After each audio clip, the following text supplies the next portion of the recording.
कि आजकल के समय में जो घूंघट चल रहा है महिलाओं का, एक रूढ़िवादिता है या कि उसको नवाचार कह सकते हैं। भारत में जो 13वीं परंपरा है, मृत्यु के उपरांत जो होता है, वो प्राचीन दृष्टिकोण से मतलब चला आ रहा है या कि अभी कुछ धार्मिकों ने या पंडित पुरोहितों ने मुझको नदी एक पार का गाँव का, उसमें सर गांव को काफी अच्छे ढंग से दिखाया गया है जी। और आजकल के समय में अगर देखा जाए तो गांव में काफी परिवर्तन हो गया है।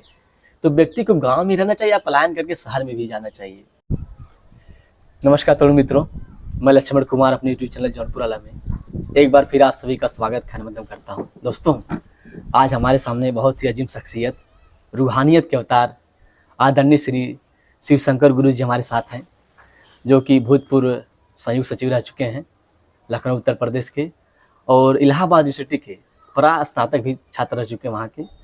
और आज हम आपको पहले बता चुके थे, 2 दिन पहले ही सूचना दे दिया था हमने कि आज जो जिस मुद्दे पर बात होगी वो थोड़ा सामाजिक मुद्दा होगा। जो गांव में जिस प्रकार परिवर्तन हो रहा है समाज में या भारतीय समाज में, उन्हीं मुद्दों को लेकर हम आज आए हैं।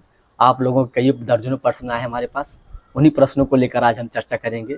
तो वीडियो अगर लंबा भी होगा तो इसको 2 पार्ट में कर दिया जाएगा, और आप अपने परिवार के साथ इस वीडियो को बैठ कर देख सकते हैं, कुछ न कुछ जरूर सीखने को मिलेगा।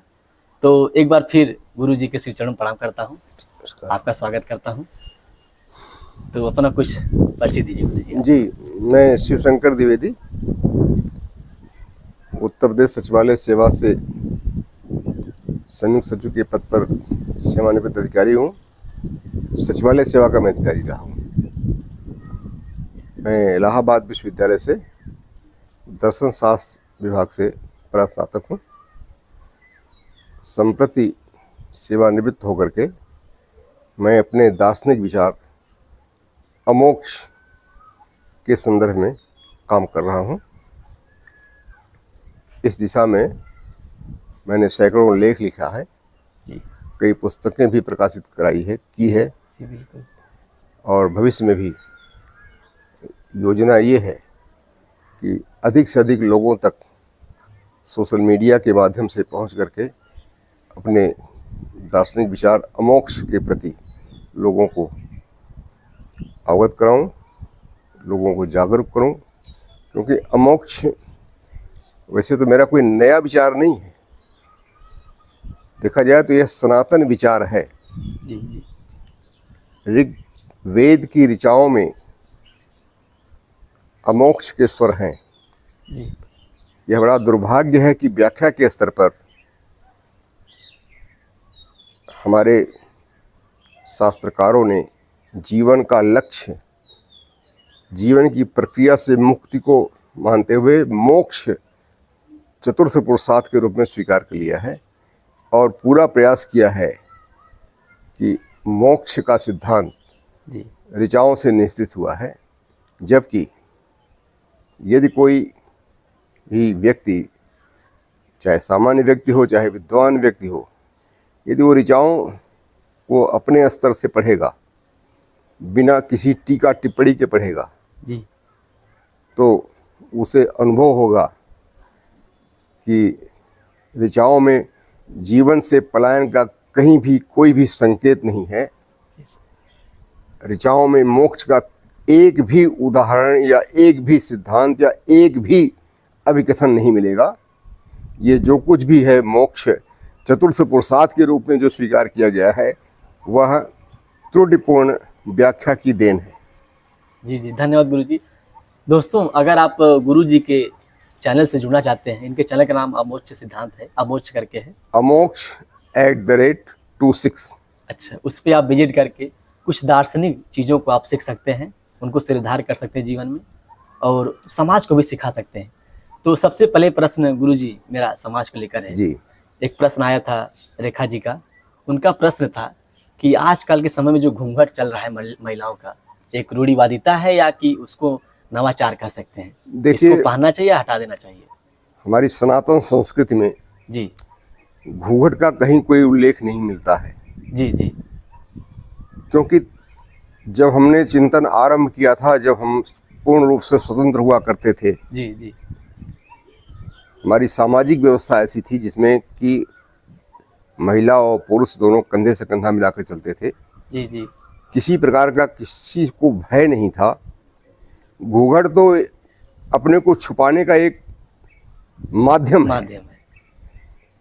हमारे हिंदुस्तान में जब विदेशी आक्रांताओं ने जी आक्रमण किया और बर्बर तरीके से हमारी संस्कृति को नष्ट करना प्रारंभ किया, तो उनकी निगाह हमारे महिलाओं पर पड़ी जी और वो राक्षस प्रवृत्ति के थे, जो सुंदर सी दिख रही महिला को अपनी हवस के शिकार के रूप में स्वीकार करते थे।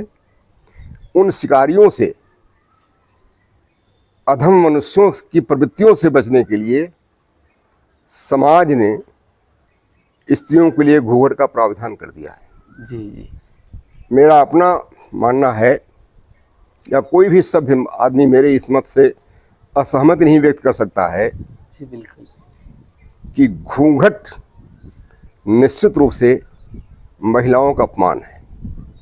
जी जी आप किसी भी देवी देवता का चित्र उठाकर देख लीजिए, किसी भी राजा महाराजा का चित्र उठाकर देख लीजिए परिवार का, उनके परिवार की महिलाओं को आप घूंघट में नहीं पाएंगे। बिल्कुल बिल्कुल। विशेष करके प्राचीन भारत के इतिहास में आप जाएं, प्राचीन भारत के इतिहास का जिन जिन कवियों ने वर्णन किया है, कहीं भी उन्होंने पर्दा प्रथा का उल्लेख नहीं किया है। तो पर्दा प्रथा तो निश्चित रूप से वो आक्रांताओं से, गलत निगाह वालों से बचने का एक माध्यम है। आज जब हम स्वतंत्र हैं, हमारे देश में ऐसी चुस्त दुस्त व्यवस्था हो गई है जी। कि कोई किसी पर गलत दृष्टि से आंख उठाकर नहीं देख सकता है। तो इस माहौल में घूंघट ओढ़ करके चलना, यदि धूप से बचने का तरीका के रूप में न स्वीकार किया जाए, यानी धूप से बचने के लिए तो आप घूंघट ओढ़ सकते हैं, जी बिल्कुल बिल्कुल। किंतु इसे सामाजिक परिवेश या सामाजिक सुरक्षा या सामाजिक प्रचलन के रूप में इसे जब स्वीकार करते हैं तो ये उचित नहीं है। उचित नहीं। और अब जो कोई महिला घूंघट में नहीं रहना चाहती है, तो उसे कोई भी धार्मिक प्रावधान नहीं है जो उसे घूंघट में रहने के लिए बाध्य करे। जी जी बहुत बहुत धन्यवाद गुरुजी, बहुत ही सहज उत्तर दिया गुरुजी ने। ये गुरुजी, इसे साड़ी को भी मतलब लेकर गांव में महिलाओं के ऊपर आरोप लगाया जाता है कि उनको साड़ी पहनना अनिवार्य है, साड़ी वो सूट सलवार नहीं पहन हमारी सकते। भारतीय संस्कृति की देन है, जी साड़ी पहनना चाहिए। जी किंतु देखिए, यदि आप किसी सभा सोसाइटी में जा रहे हैं, किसी समारोह में जा रहे हैं, जी। किसी धार्मिक समारोह में जा रहे हैं, किसी पारिवारिक समारोह में जा रहे हैं, तो वहाँ साड़ी पहनना चाहिए। एक आकर्षण मेरा व्यक्तित्व में निखार लाती है जी साड़ी, बिल्कुल बिल्कुल। महिलाओं के व्यक्तित्व में निखार लाती है, उन्हें स्वयं भी अच्छा लगता है। जी जी किंतु यदि वो कामकाजी महिलाएं हैं जी और वो साड़ी पहनने में असुविधा महसूस कर रही हैं, तो उसे कोई भी धार्मिक प्रावधान नहीं है जो साड़ी पहनने के लिए मजबूर करे। मजबूर कर। और यदि वो स्वयं को सलवार सूट पहन करके सहज महसूस कर रही हैं, तो सलवार सूट पहन सकती हैं। इसमें कोई धर्म बाधा नहीं आ सकती, धार्मिक बाधा नहीं है। एक तो सर अगर इसका ज्योग्राफिकल अगर देखा जाए इशू, तो सर जैसे भारत में 10 महीने गर्मी पड़ती है, 9 महीने तकरीबन, तो इसमें महिलाएं ऊपर से साड़ी पहनेंगी, एक तो उतना मोटा रहता है, उनके लिए थोड़ा सा सबसे बड़ा है कि साड़ी महंगी पड़ती है। जी जी साड़ी का रखरखाव बहुत महंगा होता है।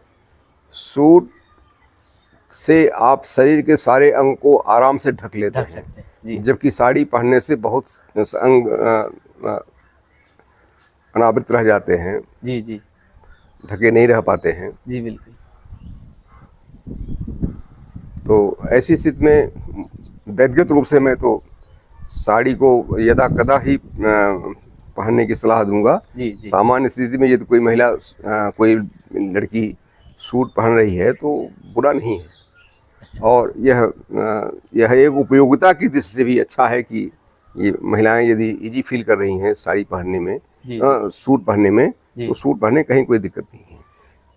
एक गुरुजी प्रश्न था धीरज जी का, उनका प्रश्न था कि भारत में जो 13वीं परंपरा है, मृत्यु के उपरांत जो होता है, वो प्राचीन दृष्टिकोण से मतलब चला आ रहा है, या कि अभी कुछ धार्मिकों ने या देखिए पंडित पुरोहितों ने मुझको ये 13ही भोज जिसे कहते हैं, मृत्यु उपरांत जो भोज होता है, जी जी, वो श्राद्ध के सिलसिले में आता है। जी, श्राद्ध का मतलब होता है कि श्रद्धा आपकी है। जी जी, तो इसमें कोई धार्मिक प्रावधान नहीं है, धार्मिक बंधन नहीं है कि आप एक ब्राह्मण खिलाते हैं या 13 ब्राह्मण खिलाते हैं, परिवार के लोगों को खिलाते हैं या पूरे समाज को खिलाते हैं। यह तो आपकी सामाजिक प्रतिष्ठा से है। जी यदि आपका बजट अलाउ नहीं कर रहा है तो आपको कोई बाध्यता नहीं है कि आप इतनी संख्या के लोगों को खिलाइए, इतने परिवार के लोगों को खिलाइए। यह एक सामाजिक कृत्य है। धार्मिक कृत्य तो सिर्फ इतना है कि आप उनका पिंडदान विधिवत कर दीजिए जी और पिंडदान के उपरांत एक व्यक्ति को खिला करके आप धार्मिक कृत्यों से निवृत्त हो सकते हैं। ये परंपरा सर चलनी चाहिए कि इसको बदल देनी चाहिए? श्राद्धे नाति विस्तरेत एक सूत्र है, पता नहीं कहाँ का, पिताजी कहा करते थे हमारे, जी जी कि श्राद्ध को बहुत विस्तार के साथ नहीं करना चाहिए, यानी श्राद्ध में बहुत विस्तृत रूप से जी जी भोजनादि की व्यवस्था नहीं करनी चाहिए। तो मुझे तो नहीं लगता है कि जो व्यापक पैमाने पर हम लोग तिरही भोज का आयोजन करते हैं जी जी उसे कहीं शास्त्र से कोई उसको पुष्टि दे सके, और आप नहीं करते हैं तो आप शास्त्र का उल्लंघन नहीं करते हैं। ये आपकी श्रद्धा पे निर्भर करता है कि आप कितने सक्षम हैं कि आप अपने मृतक परिजन के स्मृति में जी जी लोगों को भोजन करा करके उनका आशीर्वाद दे रहे हैं। आजकल सर तिरही का स्वरूप काफी बदल गया है। जी, आजकल बम्पर व्यवस्था एकदम हर जी। जगह खाने आजकल का नहीं, बम्पर व्यवस्था शुरुआत से ही रही, आरंभ से रही है। जी जी और मैंने देखा है कभी कभी तो गांव में भी देखा है कि वो मजबूरी हो जाती है उनके लिए। जी बिल्कुल सर। वो सामाजिक रूप से अपने को बनाए रखने के लिए तिरही का आयोजन करते हैं कि फला व्यक्ति के पिता की डेथ हुई थी तो इतने लोग खाना खाए थे, तो हम भी अपने पिताजी के डेथ में इतना खाना लोगों को खिलाएंगे। ऐसा कुछ नहीं है जी। आप अपने को अपने संसाधनों से जोड़िए, किसी भी रूप में आप किसी भी स्तर पर तुलनात्मक दृष्टिकोण न अपनाएं। जी जी यदि आप तुलनात्मक दृष्टिकोण नहीं अपनाते हैं जी तो मुझे नहीं लगता है कि आपको तिरही भोज जैसी चीज में विस्तार की आवश्यकता है। अच्छा, तो सर ये व्यवस्था चलनी चाहिए या कि बंद कर देनी चाहिए, इसके बारे में आपकी क्या राय है? अब इसको तो निर्भर करता है कि लोग क्या सोचते हैं। यदि आप यदि चाहते हैं कि इसको चलने दिया जाए तो सब सीमित संसाधनों में चला भी सकते हैं, और बंद करने का सोच रहे हैं तो बंद भी किया सकते हैं। आजकल तो बहुत से लोगों ने तिरही भोज का बहिष्कार भी किया है। जी जी बिल्कुल, समाज में चल रहा है आजकल सर। तो और जो बहिष्कार कर रहे हैं वो कोई अशास्त्रीय कृत्य नहीं कर रहे हैं, जी जी और जो कर रहे हैं कोई शास्त्रीय विधानों का आधार पर नहीं कर रहे हैं, कोई सामाजिक परिवेश है, सामाजिक परिप्रेक्ष्य में है। जी जी आप समाज धीरे धीरे बदल रहा है तो मान्यताएं भी बदलती हैं। आप एक ब्राह्मण या एक व्यक्ति को भी खिला करके आप इस संस्कार को संपन्न कर सकते हैं, और हजार की संख्या में, लाखों की संख्या में खिला करके भी इस संस्कार को संपन्न कर सकते हैं। यह तो निर्भर करता है कि आपकी क्षमता कितनी है। इसे क्षमता से जोड़ना ही ठीक होगा, शास्त्रों से इसे जोड़ने की कोई आवश्यकता नहीं है। धन्यवाद गुरुजी। एक गुरुजी प्रश्न आया है, एक नदिया का पार गांव है, मतलब फिल्म है नदिया का पार का गांव का, उसमें सर गांव को काफी अच्छे ढंग से दिखाया गया है जी। और आजकल के समय में अगर देखा जाए तो गांव में काफी परिवर्तन हो गया है। तो व्यक्ति को गांव में रहना चाहिए या पलायन करके शहर में भी जाना चाहिए? देखिए, व्यक्ति को अधिकाधिक रूप से आर्थिक दृष्टि से संपन्न होना चाहिए। जी जी और निश्चित रूप से गांव में रह करके कोई आर्थिक संसाधनों को विकसित नहीं कर सकता है, क्योंकि गांव में आर्थिक संसाधनों के विकास के स्रोत बहुत कम हैं। यहाँ पर अभी भी सड़कों की सुविधा नहीं है, बिजली की समुचित व्यवस्था नहीं है, शिक्षा, स्वास्थ्य, ये सब ऐसी चीज़ें हैं जिनकी समुचित व्यवस्था गांव में नहीं है। जी। ऐसी स्थिति में यदि गांव में कोई रोजगार का कोई स्रोत ढूंढ लेता है जी और गांव में रह करके अपने रोजगार को स्थापित करता है, तो सबसे बड़ी समस्या होती है उसके अपने उत्पाद को बेचने की। जी सर। इसीलिए व्यक्ति अपना गांव छोड़ करके बाहर जाता है। और किंतु यदि कोई व्यक्ति सक्षम हो चुका है जी और इस स्तर पर आ चुका है कि वो आकस्मिकता को भी गांव में मैनेज कर लेगा, जी जी और गांव में रहना चाहता है, तो कोई बुरा नहीं होगा। और मेरा तो एक निवेदन है लोगों से जी जी कि यदि आपने शहरों में बहुत कुछ कमा लिया है जी तो अपनी कमाई का कुछ हिस्सा गांव में भी लगाइए, ताकि गांव के में जो रह रहे हैं, जो किन्हीं कारणोंवश गांव छोड़ना नहीं चाह रहे हैं या जिनका गांव छोड़ने की स्थिति नहीं है, जी जी उनके लिए भी कुछ संसाधन मिल सकें। जी जैसे कि हम लोग देखते हैं कि जो गांव में मकान बनवाते हैं, तो अपना तो मकान बनवाते हैं, कम से कम गांव के कुछ लोगों को रोजगार के दिन मिल जाते हैं, रोजगार का अवसर मिल जाता है। जी बिल्कुल बिल्कुल। तो ऐसे भी, और सरकार को भी चाहिए कि अपनी जो योजनाएं हैं, विकास की योजनाएं हैं, उनको गांव तक भी पहुंचाए, तो व्यक्ति अपने परिवार में रहना अच्छा समझता है, समझेगा। जी जो हमारे गांव में देखता हूं कि अपना परिवार छोड़ के बॉम्बे में है, जी जी और ये उन्हें रोजगार का अवसर यही गांव में मिल जाए तो परिवार के साथ रहना पसंद करेंगे।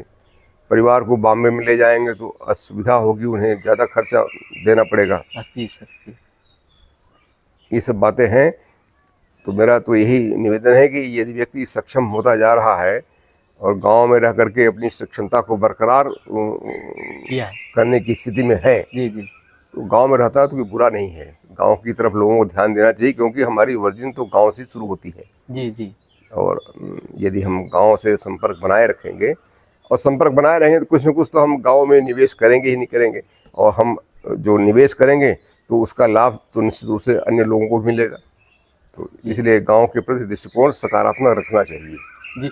लेकिन गुरुजी, जो उस नदिया के पार मूवी में इतना मतलब बेहतरीन ढंग से गांव की मतलब जो स्थिति है इतना बढ़िया दिखाया गया, वहाँ संस्कार इतने अच्छे दिखाए गए हैं, अब वर्तमान बदल गए हैं, तो इसके बारे में आप कुछ कहना चाहते हैं? देखिए, संस्कार तो गांव में भी है, ऐसा नहीं है। नदिया के पार चूँकि एक मूवी है, मूवी में तो चूँकि उसे तो गांव को अच्छा ढंग से बना दिया गया होगा। जी जी आज तो गांव में भी कुछ संसाधन काफ़ी हद तक आ गए हैं, सड़कें हो बिल्कुल गई बिल्कुल हैं, सर जी बिल्कुल। बिजली की भी समुचित व्यवस्था हो गई है। अब उतनी पर्याप्त तो नहीं है, मगर तब भी बहुत है। मैं देख रहा हूँ कि छोटे मोटे जो कभी हाट बाजार हुआ करती थी, उनमें विस्तार हो गया है, जी जी सामान सब मिल रहा है। तो अब गांव में कुछ तो समस्याएं हैं, जी संसाधनों की समस्या है, संपर्क मार्ग अभी बहुत अच्छे नहीं हुए हैं, और चिकित्सा की अच्छी सुविधा नहीं है, जी स्कूल कॉलेज ठीक से नहीं है। तो इस तरह से गांव का भी, गांव में लोग तभी रहेंगे जब गांव का के संसाधन मजबूत होंगे, जी सर और इसके लिए तो कुछ सरकार को भी ध्यान देना चाहिए। जी जी सर यदि हम विकास चले गांव की ओर, एक प्रोग्राम बनाएं जी जी जिसमें मूलभूत सुविधाओं को हम यहाँ मेंटेन कर लें, जी जी तो जो शहर में नारकीय जीवन जी रहे हैं हमारे गांव के लोग, तो यहाँ वो पर गांव में रहना पसंद करेंगे। जी। एक धन्यवाद गुरुजी। एक प्रश्न है अमरेश जी का, जी बीएचयू के छात्र हैं जी वो। उनका प्रश्न है आपके अमोक्ष किताब को जी। लेकर है। उनका प्रश्न है गुरुजी की जो अमोक्ष सिद्धांत है जी। वो मोक्ष के व्यवहारिक जीवन से किस प्रकार अलग है? मोक्ष व्यवहारिक जीवन नहीं है। मोक्ष तो व्यवहार से मुमुक्ष को अलग करता है, जी जी जबकि हमारा अमोक्ष वो बिल्कुल सामान्य व्यक्ति के लिए ही है। एक खेत में हल जोत रहा किसान, जी खेत में मड़ाई कर रहा किसान, जी जी खेत में खेती जाड़े में सिंचाई कर रहा किसान, ये सब अमोक्ष साधक हैं। जी जीवन को सहज बनाने की प्रक्रिया में लगे हुए हैं। जी जी तो जीवन को सहज बनाने की प्रक्रिया में जो भी लगा हुआ है, चाहे वो वैज्ञानिक हो, चाहे वो दार्शनिक हो, चाहे साहित्यकार हो, चाहे जिस विधा का भी चिंतक हो, व्यक्ति हो, जी जी यदि वो जीवन को सहज बनाने की प्रक्रिया में है जी तो वह अमोक्ष साधक है, वही अमोक्ष साधना है। जी हमारा जो अमोक्ष सिद्धांत है वो जीवन के इर्द गिर्द है, जी जी जबकि मोक्ष जीवन की प्रक्रिया से निवृत्ति का उपाय बताता है, जबकि जीवन की प्रक्रिया से निवृत्ति संभव ही नहीं है, क्योंकि यह जीवन चक्रवर्ती है, अंतहीन है और सहज गति से गतिमान है। जी जी इसे चलाने वाला कोई सृष्टा या कोई परमात्मा या इस तरह से कोई है नहीं है, यह सहज गति से चलेगी। ऐसी स्थिति में जो ये भ्रम पाले हुए हैं जी कि हम ये काम कर देंगे, वो काम कर देंगे, ये साधना कर लेंगे, वो साधना कर लेंगे तो हम जीवन प्रक्रिया से मुक्त हो जाएंगे, वो उनके मन के लड्डू हैं, और मन के लड्डू बनते ही नहीं हैं तो खाएंगे कहाँ से? जी जी बिना बना हुआ मन का लड्डू कोई खाकर मोक्ष साधना कर रहा है तो करता रहे, क्या फर्क पड़ता है। किंतु जिस व्यक्ति को जीवन से प्यार है, प्रेम है, अपने संबंधियों से प्यार है, संबंधियों से प्रेम है, वही अमोक्ष साधना का साधक है। श्री राम और श्री कृष्ण ने पूरी दिनचर्या, पूरी जीवनचर्या को जीवन को केंद्र में रख करके स्थापित किया है। सुख दुख, लाभ हानि, जय पराजय के संदर्भ में आपका जो दृष्टिकोण होना चाहिए वह जीवन को लक्ष्य करके ही उन्होंने बनाया है। सुख दुखे स्नेह कृत्वा लाभा लाभो जयायो ततो युद्धाय युजस्व नयम पापम वापसी। आप नियत कर्म करते हुए कोई काम करते हैं और आपके कृत्य से किसी को दुख होता है या किसी को सुख होता है तो उस पर आपको गौर नहीं करना चाहिए, क्योंकि जिसको दुख है, जिसको सुख हो रहा है, वह अपने पापों का प्रायश्चित कर रहा है। आप तो केवल नियत कर्म कर रहे हैं। किसी दुर्भावना बस किसी का दिल न दुखाइए, जी जी दुर्भावना बस किसी की हत्या न कीजिए। जी जी आप कृषि कर्म कर रहे हैं और आपके हल के नीचे से कोई जीव कट रहा है तो वो अपनी गति के अनुसार अपना प्रायश्चित कर रहा है। जी जी हाँ, यदि आप हल इसलिए चला रहे हैं कि आपके हल के नीचे आकर के जीव मरे, तब आप पाप के भागी होंगे। आपका प्रयोजन सही होना चाहिए, आपका उद्देश्य सही होना चाहिए। जी, जी। उद्देश्य आपका नियत कर्म होना चाहिए। नियत कर्म कीजिए, नियत कर्म के परिणाम के प्रति आप वैराग्य रखिए, और नियत कर्म करने में जो बाधाएं आ रही हैं या नियत कर्म करने में जो अड़चनें आपको महसूस हो रही हैं, उनसे वैराग्य आप लेने की कोशिश कीजिए। यही अमोक्ष साधना है। जी मोक्ष साधना में वैराग किसे लिया जाता है? पूरे जीवन प्रक्रिया से लिया जाता है वैराग। मुक्ति के लिए सर। मुक्ति के लिए संबंधों से वैराग लिया जाता है। जी, जी, आपको संबंधों से वैराग नहीं लेना है, आपको उन संबंधों से वैराग लेना है, या उन घटनाओं से वैराग लेना है, या उन वस्तुओं से वैराग लेना है जो आपके नियत कर्म में बाधा उत्पन्न कर रही हैं। इसलिए हमारा जो मोक्ष है, एक तो सनातन है, वह है। इसको प्राप्त करने के लिए कोई आवश्यकता नहीं है, कोई लक्ष्य नहीं है। वह जीवन है, मोक्ष जीवन है, और जो है उसे प्राप्त करने की आवश्यकता है। जी जी तो ये है। इसलिए हमारा मोक्ष सामाजिकता निभाने के लिए भी आवश्यक है। जी। जीवन जीने के लिए अमोक्ष आवश्यक है। मोक्ष से स्वयं को दूर रखना ही जीवन का सर्वोत्तम उपाय है। जी जीवन से पलायन को रोकना है तो आप मोक्ष से दूरी बना लीजिए, क्योंकि मोक्ष तो संभव नहीं है। आप साधना करते जाइए, अपना कार्य छोड़ करके आप साधना कर रहे हैं। अपनी वही ऊर्जा जीवन को सहज बनाने के लिए कीजिए।